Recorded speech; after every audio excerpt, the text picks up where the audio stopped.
네, 오늘은 제자들의 기도 5번째 시간이 되겠습니다.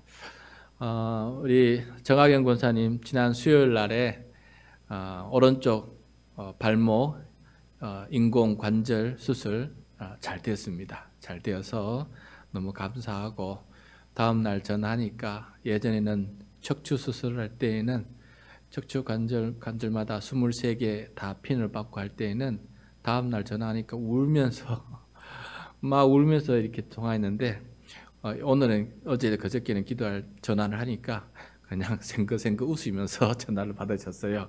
통증은 좀 어떠나 했더니 그때 비하면 100분의 1도 안 됩니다 라고 이렇게 얘기하는 걸 들었어요. 그래서 수술이 빨리 회복되고 보통 2주라 그러는데 2주만 이제 실밥 풀고 퇴근하는데 이게 척추까지 있다 보니까 이게 균형을 잘 잡을지 모르겠어요. 그래서 상황 봐가면서 아마 퇴원 날짜가 정해질 것 같습니다. 그래서 빨리 잘 회복되어서 그동안에는 척추 때문에 눕지를 못고 눕고 일어서는 게 아야아야 했는데 이제는 걸을 때 아야 하는 소리가 또 사라져서 정말 이번에 정말 통증이 사라져서 걷는 것이 힘을 얻고 그 통증에서 해방되는 그런 시간이 되면 좋겠습니다. 이를 위해서 기도 많이 부탁을 드립니다. 오늘 말씀은 사도행전에서 부활 성취하신 이후 제자들에 의해서 첫 치유 사건 이야기가 기록되어 있어요. 그러니까 예수님 없이 이제는 제자들의 믿음으로 처음으로 이제 병을 고치는 그런 치유가 받는 그런 이야기가 오늘 나오게 됩니다. 나면서부터 나이 40여세 동안에 한 번도 걸어보지 못한 사람이에요. 한 번도 나면서부터 걸어보지 못한 사람이 예수님을 만남으로 말미암아 믿음으로 걷기도 하고 뛰기도 하고 이렇게 회복되는 놀라운 역사가 오늘 말씀에서 나오고 있습니다. 그래서 이 이야기를 통해서 이 가운데에서 우리는 무슨 기도를 배워야 되고 어떻게 기도해야 되는지를 우리 함께 배우고 또 그렇게 기도하는 우리 모두가 되기를 바랍니다. 자, 때는 성전에서 기도하는 시간이 이르렀을 때였어요. 성전에 가서 기도하는 시간이 이르를 때였습니다. 자, 1절 말씀 같이 읽겠습니다. 1절 시작. 제9시 기도 시간에 베드로와 요한이 성전에 올라갈새.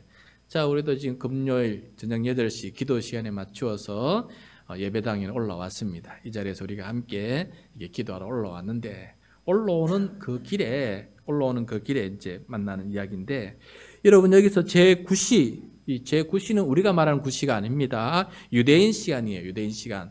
유대인 시간으로 제9시 그러면 오늘날 우리 말로는 오후 3시가 됩니다. 오후 3시. 그러면 유대인들은 하루에 꼭 이렇게 몇 번 기도하게끔 정해진 시간이 있습니다. 모든 유대인들은 하루에 몇 번 기도하게끔 되어 있습니까? 예, 맞습니다. 하루에 3번 기도하는 습관이 딱 정해져 있어요. 그것도 시간도 정해져 있어요.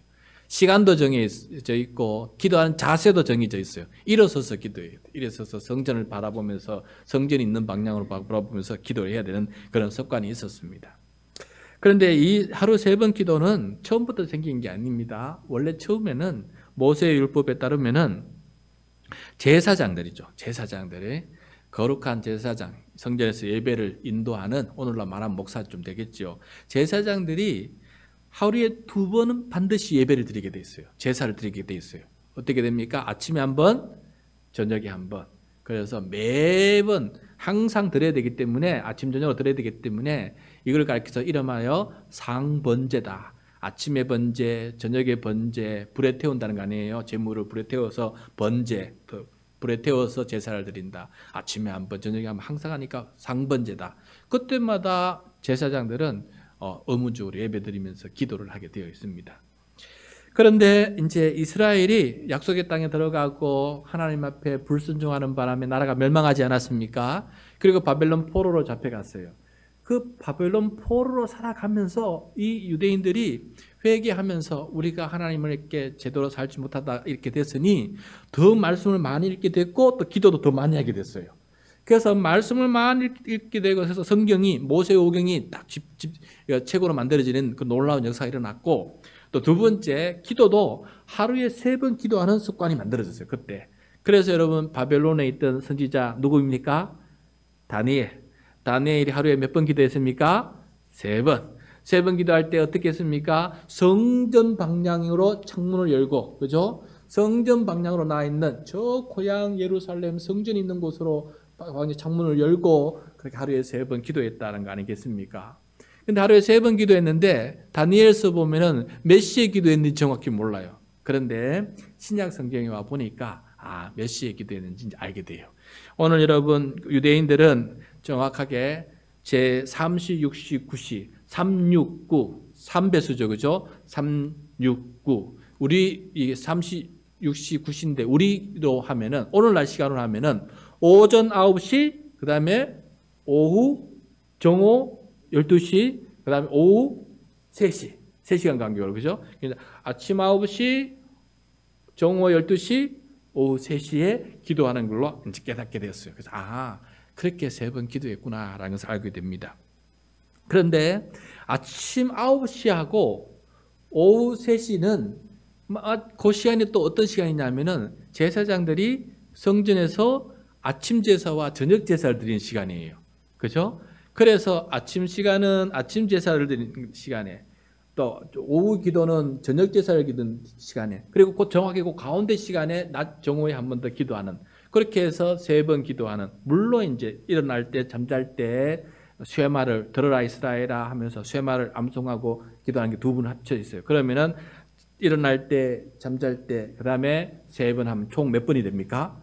5번이죠. 5번. 그래서 유대인들이 기본적으로 5번, 일어날 때 쉐마, 잠자기 전에 샤마, 그 다음에 매일 기도문 18가지 축복 기도문 있잖아요. 우리는 주기도문 있지만 그것은 18가지 기도문, 그거 짧게 18가지 있는데 그것을 한 번, 두 번, 세 번 이렇게 기도하게끔 되어 있었습니다. 자, 그런데 예루살렘 성에 있는 사람은, 예루살렘 성에 성전이 가까우니까 가능한 사람은, 가급적이면은 예루살렘 성 안에 살고 있는 사람은 성전에 와서 이 아침 제사 시간에 맞춰서 제사도 구경하고 보고, 그 다음에 기도 드리고, 그 다음에 저녁 제사 시간에 맞춰서 가서 제사 기도도 드리고 이렇게 한 거예요. 그래서 지금 오후 저녁 시간, 저녁 제사 시간에, 오후 기도 시간에 지금 베드로와 요한이 기도하려고 지금 성전에 올라가는데, 오후에 3시에 올라가는데 그 성전 문에서 누구를 만납니까? 지금 나면서부터 걷지 못한 사람을 만나게 된다라는 것이에요. 자, 2절과 3절입니다. 2절, 3절 시작. 나면서 못 걷게 된 이를 사람들이 메고 오니 이는 성전에 들어가는 사람들에게 구걸하기 위하여 날마다 미문이라는 성전문에 두는 자라. 그가 베드로와 요한이 성전에 들어가려고 함을 보고 구걸하거늘. 자, 성전문에는 나면서부터 걷지 못하는 사람이 있었어요. 나면서부터 걷지 못하니까 먹고 사는 게 힘들지 않겠어요? 그래서 주변의 사람들이 이 사람을 아침에 다 메고 성전문에 갖다 놓고, 또 저녁이 되면은 또 다 메어서 다시 집으로 와서 데다 놓고, 그러면은 그 하루 종일 낮에 오전 오후 그 성전 앞에 있으면서 들락날락하는, 성전에 들러가는 사람들한테 구걸하면서 아침 점심 저녁을 해결하면서 거기에 있는 거죠.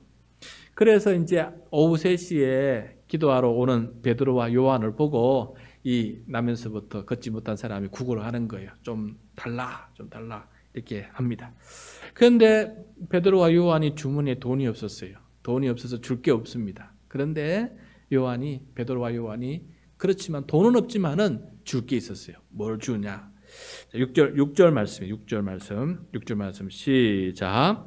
베드로가 이르되 은과 금은 내게 없거니와 내게 있는 이것을 내게 주노니 나사렛 예수 그리스도의 이름으로 일어나 걸어라 라고 하고 있어요. 은과 금은 내게 없다. 은과 금은 네가 원하는 건 내게 없어. 네가 찾는 건 내가 없는데, 그런데 내가 정말 너에게 줄 것, 네가 찾는 은금보다 더 중요하고 더 소중한 게 있다. 내가 그것을 주겠다라고 베드로가 지금 얘기를 하는 거예요. 무엇을 줍니까? 나사렛 예수 그리스도부터 소개합니다. 나사렛 예수 그리스도를 먼저 소개합니다. 여러분, 육신의 병 고침도 중요하지만은 그보다 먼저 영혼이 구원받는 게 우선순위예요. 그래서 우리 영혼을 구원하고 육신을 치료하실 예수 그리스도를 그 나면서부터 걷지 못한 사람에게 소개를 해주고 있는 것이에요. 그래서 베드로는 나사렛 예수 그리스도 이름으로 걸으라 라고 이렇게 얘기를 하는데, 거기서부터 내 생각에는 이 말씀에 보면은 먼저 설명을 해준 것 같아요.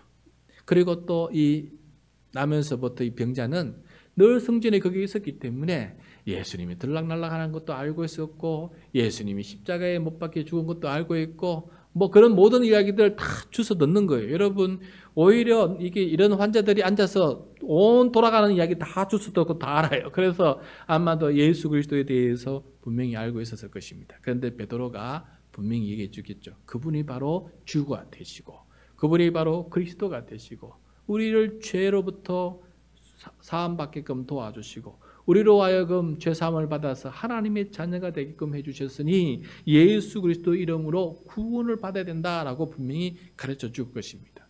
그래야 믿음이 있어야 이게 치료가 일어나니까, 그래서 예수 그리스도를 소개해 주므로 그 믿음의 확신을 받고 난 다음에, 그러면 이 예수 그리스도 이름으로 일어나 걸어라 라고 서로, 예수님께서 우리를 고쳐주실 것이다, 예수님께서 우리에게 고쳐줄 힘이 있으시다, 능력이 있으시다 하는 그런 믿음으로 그 두 사람이 함께 합심해서 그렇게 기도하면서 베드로가 외친 것입니다. 일어나서 한번 걸어보라 그러면서 예수님의 이름으로 걸어라라고 선포하는 이 일이 벌어지게 된 것입니다. 여러분, 그랬더니 어떤 일이 벌어졌습니까? 어떤 일이 벌어졌습니까? 진짜 그가 얼마나 갈급했으면, 여러분 갈급하면 또 예수님을 영접하지 않습니까? 그가 예수님을 영접하고 그렇게 믿음을 가지고 있었던 것 같아요. 근데 그 다음 구절 읽기 전에, 나중에 이 사건 이후에 베드로가 이 사건의 의미에 대해서 또 설교를 해요. 오순절 사건이 일어났을 때 오순절 사건이 왜 일어났는지 설교했던 것처럼, 또 이 병치유 사건이 일어났는데 왜 그 이런 사건이 일어났는지를 나중에 또 설교를 하게 돼요. 그 설교 일부분을 먼저 보겠습니다. 이 치유 사건의 원인이 뭐냐, 어떻게 해서 이런 일이 벌어졌냐라는 것을 말씀해 주는데, 16절이거든요. 오늘 읽지 않았지만 뒤에 16절 우리 같이 한번 읽도록 하겠습니다. 16절 시작. 그 이름을 믿음으로 그 이름이 너희가 보고 아는 이 사람을 성하게 하였나니, 예수로 말미암아 난 믿음이 너희 모든 사람 앞에서 이같이 완전하게 하였느니라. 베드로가 얘기를 합니다. 이 사람이 어떻게 해서 낫게 됐느냐? 이 사람이 어떻게 낫게 됐느냐? 믿음으로 낫게 되었다. 누구를 믿음으로? 예수님을 믿음으로 그렇게 낫게 되었다라는 거예요. 그런데 여기서 예수의 이름을 얘기해요. 예수님의 이름. 그러니까 다른 어떤 사람이 아니고 바로 예수 그리스도, 그 알지, 너 이름, 그 사람 이름 알지, 그 예수님의 이름으로 그 사람을 믿었더니 이런 믿음 때문에 이런 사건이 일어나고 치유를 받게 되었다라는 것을 지금 베드로가 사람들에게 얘기해 주고 있는 것입니다. 여러분, 우리가 기도할 때 믿음이 있어야 됩니다. 누구를 믿는 믿음이 있어야 됩니까? 예수 그리스도를 믿는 믿음으로 우리가 기도를 해야 됩니다. 기도하면서 믿음 없이 기도하면은 안 된다, 역사가 일어나지 않는다는 것을 보게 돼요. 그러므로 늘 기도할 때마다 내가 정말 예수님을 믿는가, 믿고 기도하고 있는가, 이것을 늘 깊이 생각하면서 주님 믿고 그렇게 기도하는 사람이 되어야 된다라는 것을 우리가 깨닫게 됩니다. 자, 여러분, 기도할 때 우리가 마지막에 예수님의 이름으로 기도합니다, 예수님의 이름으로 기도드립니다라고 이렇게 아멘하러 끝나지 않습니까? 그 말이 바로 예수님의 이름으로 기도드린다는 것은, 그것이 저번에도 한번 설교를 드렸지만, 내가 정말 예수님을 나의 구주로 믿고 내 삶의 주인으로 믿고 나를 구원하시는 자로 믿기 때문에, 내가 다른 누구도 아니고 바로 나를 위해서 십자가에 돌아가신, 내 죄값을 대신 당하신 바로 그 예수님의 그 주님을 믿고 내가 예수님을 의지해서 내가 기도드립니다. 그러므로 나는 기도될 자격이 없습니다. 나는 정말 죄인이라서 정말 기도 자격도 없고 하나님 앞에 담대히 설 그런 자격도 없지만은 온전히 예수님 덕택에 이렇게 하나님을 아버지라 부르고 하나님의 자녀가 돼서 자녀된 권세가 있어서 아버지께 요구도 하고 구할 수 있는, 기도할 수 있는 능력이, 자격이 나에게 생겼기 때문에, 그러므로 내가 예수님의 이름으로 기도드립니다 하고 하는 그 마음을 늘 간직하고 이렇게 기도하는 우리가 되기를 바랍니다. 자, 그분의 이름으로 기도하는 것인데 오늘 4장 12절 다음 장인데요. 사도행전 4장 12절 말씀, 그 이름이 얼마나 중요한지 명확하게 말씀하고 있어요. 4장 12절 읽겠습니다. 시작. 다른 이로서는 구원을 받을 수 없나니 천하 사람 중에 구원을 받을 만한 다른 이름을 우리에게 주신 일이 없음이라 하였더라. 예.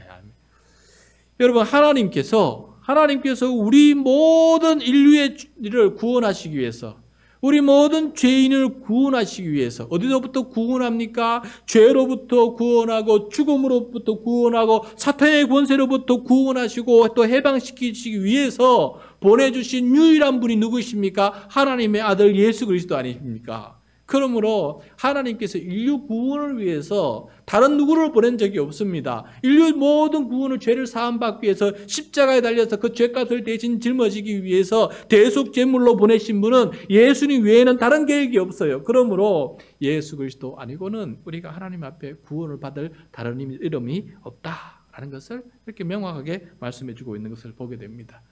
그런데 여러분, 이 예수님 우리가 알게 되었으니 이게 얼마나 큰 복입니까? 알다가도 그 이름 버리는 사람이 있는데 여지까지 이렇게 그 믿음 붙들고 믿음이 생겨서 그 믿음 붙들고 이름 붙들고 지금까지 살아온 게 이게 얼마나 큰 은혜입니까? 이 믿음 끝까지 붙들고 살아갈 수 있는 우리 모두가 되기를 바랍니다.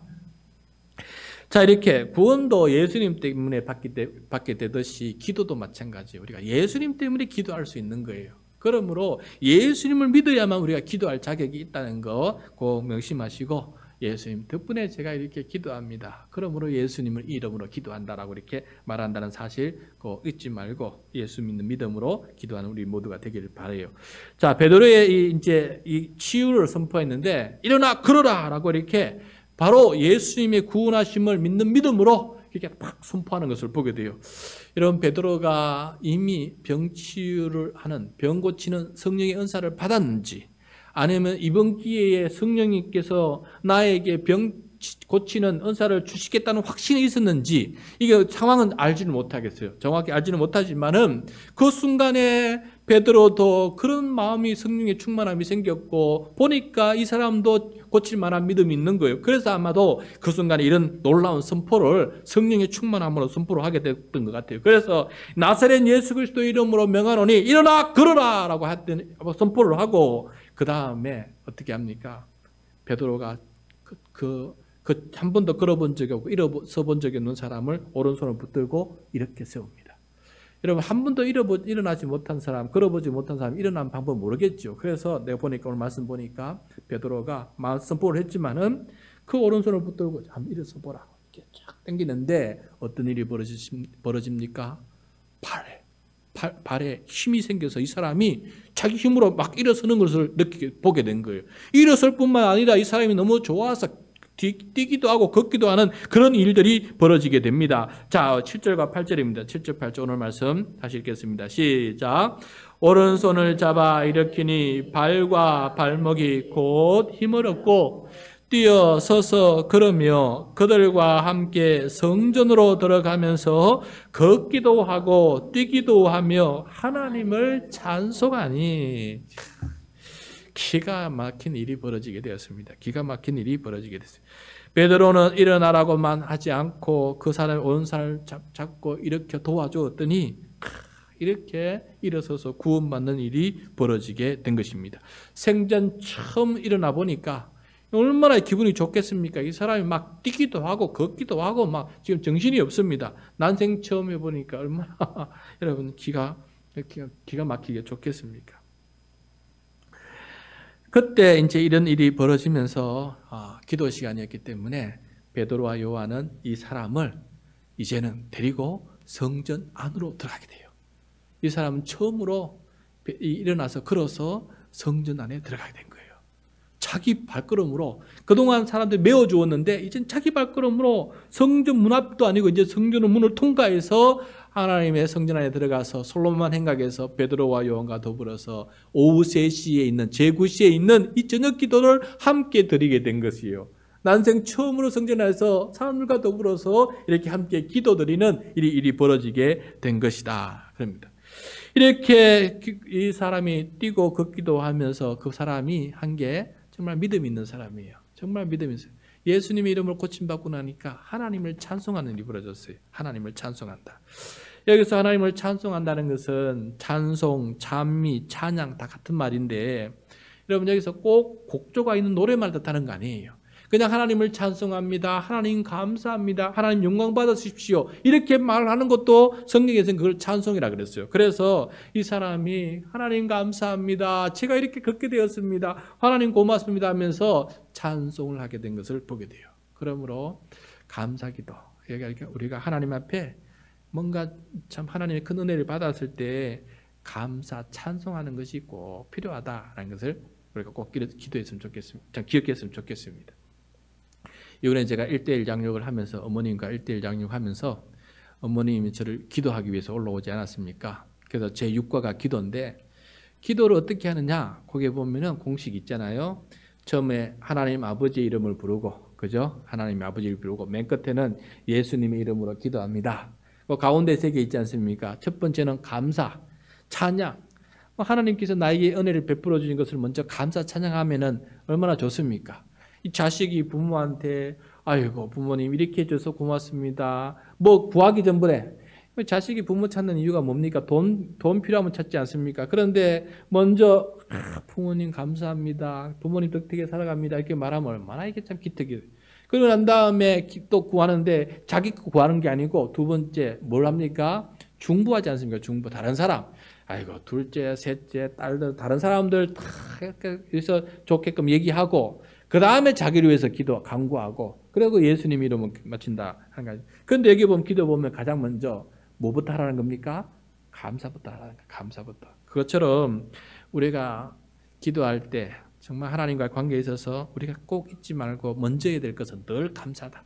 나 같은 죄인을 구원해 주신 것도 감사를 하고 오늘도 나에게 생명을 주신 것도 감사하고 나의 믿음을 주셔서 내가 믿음으로 살고 믿음을 또 증거할 수 있는 삶까지 사니까 이게 얼마나 감사합니까? 그런 감사를 늘 먼저 드리고 나를 위해서 십자가에 돌아가신 주님 앞에 감사하고 내 마음속에 내 몸이 먹을 것 같다고 성령 하나님께서 찾아와 주셔서 내 마음속에 함께 계시고 나에게 지혜와 깨달음을 주시고 나로 하여금 기도하게 하시고 나로 하여금 찬송하게 하시는 이 놀라운 역사를 베풀어 주십니까? 하면서 늘 먼저 감사가 우리 입술에 넘치는 우리의 모습이 되었으면 좋겠습니다. 이렇게 참 먼저 감사하니까 찬송하니까 너무 좋은 것 같아요. 우리 정학영 권사님도 이번에 고침받아서 나와서 참 좋아 기쁘고 감사했어요. 내가 그랬더니 목사님 시간 좀 내주세요. 왜? 너무 고맙고 감사해서 일단 목사님이 대표니까 목사님한테 식사라도 대접해 드리고 싶습니다. 내가 그랬어요. 권사님 순서가 틀렸어요. 먼저 하나님께 감사를 하고 그 다음에 또 여유가 되면은 저랑 식사 함께 하면은 나도 기분이 좋고 그 본인도 하나님 앞에 영광이 되는 거예요. 그런데 하나님께 감사는 뒤로 치고 나부터 밥부터 먹인다는 것은 순서가 틀려서 밥을 얻어먹는 나도 마음이 편치 않아요. 그러므로 저 밥 아직 안 먹겠습니다. 그래서 하나님께 먼저 감사하고 나면은 제가 밥 먹겠습니다. 그렇게 말씀을 드렸어요. 이것처럼 여러분 우리도 늘 그래요. 감사한 일이 있을 때 먼저 하나님 앞에 감사를 하는 게 1순위, 우선순위예요. 그래서 감사가 우리의 삶에 먼저 있어야 된다. 꼭 잊지 않는 우리들의 모습이 될 수 있기를 간절히 소원합니다. 특별히 우리 권사님들 늘 기도하고 보니까 권사님들은 먼저 그래야 돼요. 본이 돼야 돼요. 먼저 감사하는 게 본이 돼야 돼요. 뭔 일을 할 때마다 하나님 감사합니다. 하나님의 영광입니다. 라고 하나님께 또 먼저 감사하고 이렇게 사는 모습이 다른 성도들에게 본이 되고 그렇게 살아가야 됩니다. 그것이 성도들에게 그 감사의 물결이 흘러 넘치는 그런 삶이 되었으면 좋겠습니다. 자, 이렇게 이제 이 성전에서 기도를 하고 사람들이 다 몰려들었어요. 몰려들어 가지고 이제 도대체 이 사람 어떻게 낫게 됐느냐, 베드로 네 힘으로 그렇게 됐느냐, 어떻게 이렇게 됐느냐라고 막 사람들이 그냥 막 찾아오는 거예요. 기적이 일어나면 사람들 몰리지 않습니까? 그런데 내가 하지 않았다 하면서 나는 그렇게 내가 한 게 아니다. 예수님의 이름을 믿는 믿음이 이렇게 되었다라는 것을 얘기하지 않습니까? 그런데 그때 설교를 할 때 설교 앞부분에 어떤 말을 하냐면은 매일 유대인이 매일 기도하는 기도문이 있다 있지 않습니까? 18가지 쉐몬의 에스레라고 18가지 기도문이 암송에서 기도한다 하지 않았습니까? 그런데 베드로가 기도하고 난 다음이었기 때문에 그들에게 설명을 할 때 이 18가지 기도문 중에서 맨 앞에 있는 세 가지가 찬양이거든요. 감사 찬양이거든요. 이 감사 찬양 이 기도 내용을 가지고 이 사건을 설명하는 거예요. 지혜롭죠, 그죠? 금방 여러분이 암송에서 기도한 그 내용, 앞에 세 가지 감사 찬양, 이 사람도 지금 감사하고 있는데, 내 그 감사 기도 내용으로 이 사건에 대해서 내가 왜 이런 일이 벌어졌는지 여러분에게 가르쳐 주겠습니다 하고 설교를 하는 거예요. 그래서 여러분, 유대인들이 매일 3번 기도드렸던 쉐몬의 에스레, 처음 3가지 기도 제목, 찬양 기도가 있는데, 우리 화면을 보면서 그 3가지 같이 한번 읽으면서 기도 한번 해보도록 하겠습니다. 첫 번째 기도문, 시작. 찬양 받으소서 여호와여, 아브라함의 하나님, 이삭의 하나님, 야곱의 하나님이시여, 지극히 크신 하나님, 하늘과 땅의 창조주, 우리의 방패요 선조들의 방패이십니다. 찬양 받으소서 아브라함의 방패시여. 자, 여기서 이거 색깔 치는 거 늘 기억하세요. 지금 첫 번째 기도문에 기억하세요. 저기 무슨 색깔입니까? 보라색. 다음 두 번째 기도입니다. 두 번째 찬양, 유대인들의 암송 기도문 두 번째, 시작. 당신은 전능하시며 강하신 분이시며 죽은 자를 부활시키는 영원히 살아계신 분이시며 산 자를 기르시고 죽은 자를 살리시는 분이십니다. 찬양 받으소서 여호와여, 죽은 자를 살리시는 분이시여. 자, 여기서 죽은 자를 부활시키는 영원히 살아계신 분 하나님에 대해서 찬양하고 있는 것을 좀 기억해 주세요. 자, 세 번째 기도문입니다. 시작. 당신은 거룩하시고 당신의 이름은 긍외로우시며 당신 외에는 신이란 없습니다. 찬양 받으소서 여호와여, 거룩하신 하나님이시여. 여기 보면 이름이 나오지 않습니까? 이름, 당신의 이름, 당신이 밖에 없다. 당신 이름밖에 없다. 여호와 하나님 이름밖에 없다라는 것이 여기에 나오는 것을 보게 돼요. 그런데 이 기도 드린 다음에, 오후 3시 기도 드린 다음에 모인 사람들에게 베드로가 설명할 때 어떻게 설교를 시작하는지 한번 봅시다. 13절부터 15절이거든요. 오늘 말씀 뒷부분에 있습니다. 13절부터 15절 첫 설교 앞부분이에요. 어떻게 설교하는지 한번 봅시다. 13절부터 시작. 아브라함과 이삭과 야곱의 하나님, 곧 우리 조상의 하나님이 그의 종 예수를 영화롭게 하셨느니라. 너희가 그를 넘겨주고 빌라도가 놓아 주기로 결의한 것을 너희가 그 앞에서 거부하였으니, 너희가 거룩하고 의로운 일을 거부하고 도리어 살인한 사람을 놓아 주기를 구하여 생명의 주를 죽였도다. 그러나 하나님이 죽은 자 가운데서 그를 살리셨으니 우리가 이 일의 증인이라. 그 이름을 믿음으로 그 이름이 너희가 보고 아는 이 사람을 성하게 하였나니, 예수로 말미암아 난 믿음이 너희 모든 사람 앞에서 이같이 완전히 낫게 하였느니라. 좀 더 쉽게 제가 요거 어떻게 베드로가 이렇게 참 지혜롭게 설교했는지 제가 표를 만들어 봤어요. 다음 화면을 보시면은 유대인의 기도문하고 베드로 설교의 그 내용하고 똑같은 부분 눈에 보이시죠? 베드로는 하나님께 기도드렸는데 그 하나님께서 아브라함과 이삭과 야곱의 하나님께서 그 하나님이다. 그 하나님이 바로 이 사람을 치유해 주었다고 이렇게 증언하는 거예요.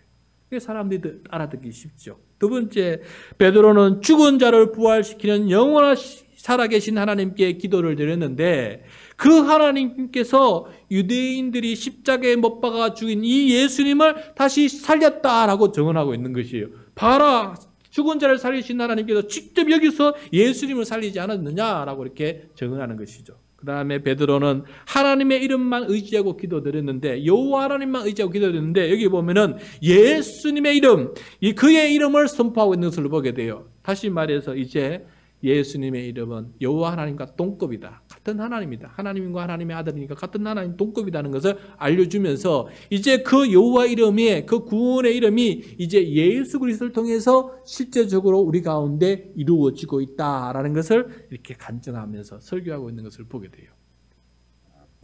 여러분, 우리도 주기도문을 암송하고 있지 않습니까? 주기도문을 암송하고 있습니다. 앞부분은 하나님의 이름, 하나님의 나라, 하나님의 뜻이 우리 삶 가운데 이루어지는 것이고, 그 다음에 일용할 양식, 죄사함, 시험에 들지 않고 또 악에서 구원받는 이 기도들이 우리가 늘 기도드리고 있어요.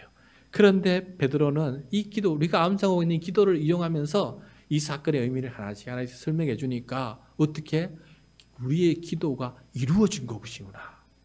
우리가 늘 기도하고 있는 이 기도가 예수 안에서, 이 걷지 못한 사람 안에서 이 기도가 이루어졌구나. 그러니까 기도에 응답하시는 하나님의 역사를 체험하는 거예요.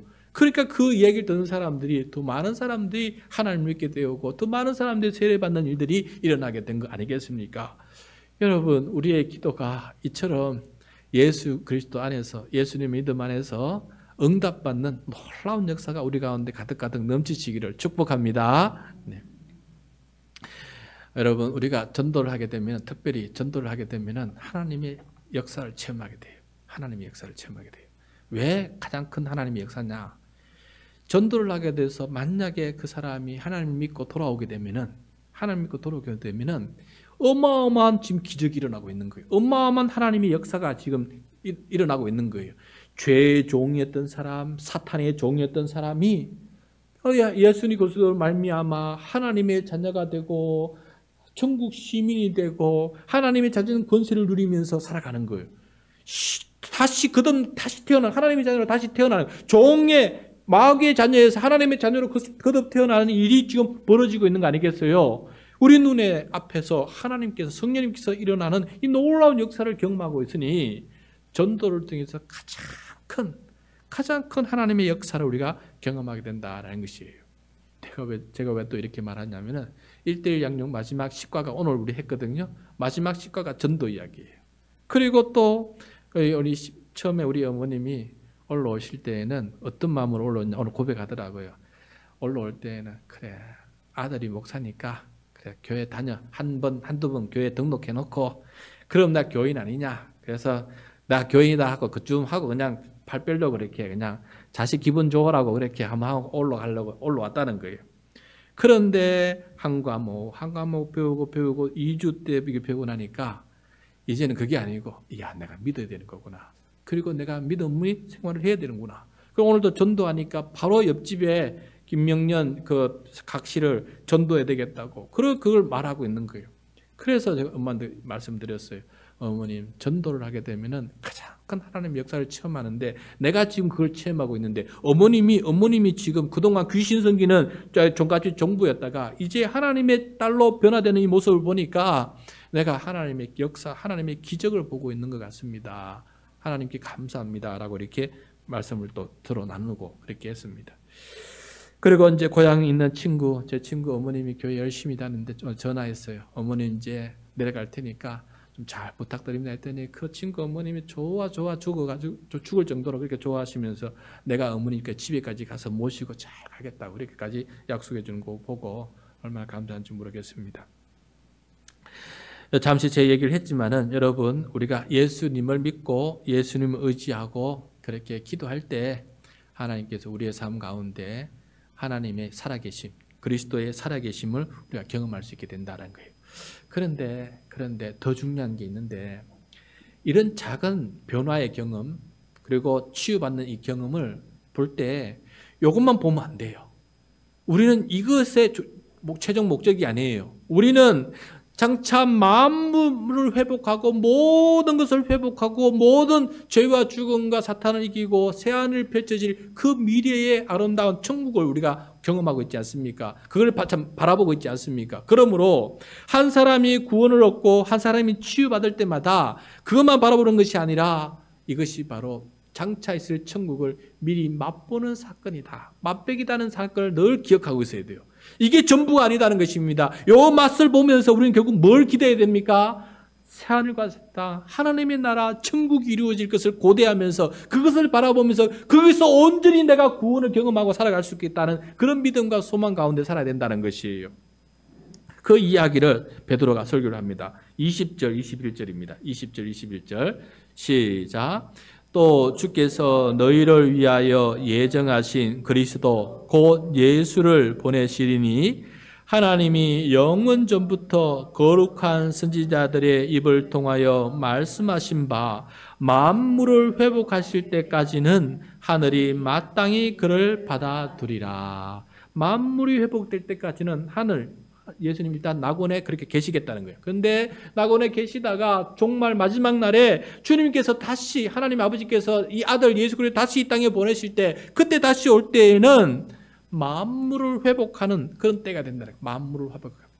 그래서 그때는 하늘과 땅이 새롭게 되고 모든 사람들이 새롭게 되고 더 이상 그곳에는 죄와 죽음과 사탄이 없고 눈물과 고통과 죽음이 없는 그런 천국을 바라보면서 살아가게 된다는 것이에요. 그런데 그 천국을 미리 맛보는 사건이 바로 지금 이 사건이라는 것입니다. 한 사람이 예수님을 믿고 예수님 때문에 회복되는 이 사건을 바라볼 때마다 여기로 만나고 끝나는 것이 아닙니다. 여기에 보고 우와 놀랍다 이걸로 끝나는 것이 아니고 장차 있을 완전한 구원의 그것을 바라보면서 살아가는 믿음이 되라라고 이렇게 맛보기로 보여준다는 사실을 우리 꼭 기억하면서 우리의 믿음은 부활과 또 하나님 천국 소망 가운데 살아야 된다는 것을 꼭 명심할 수 있기를 바랍니다.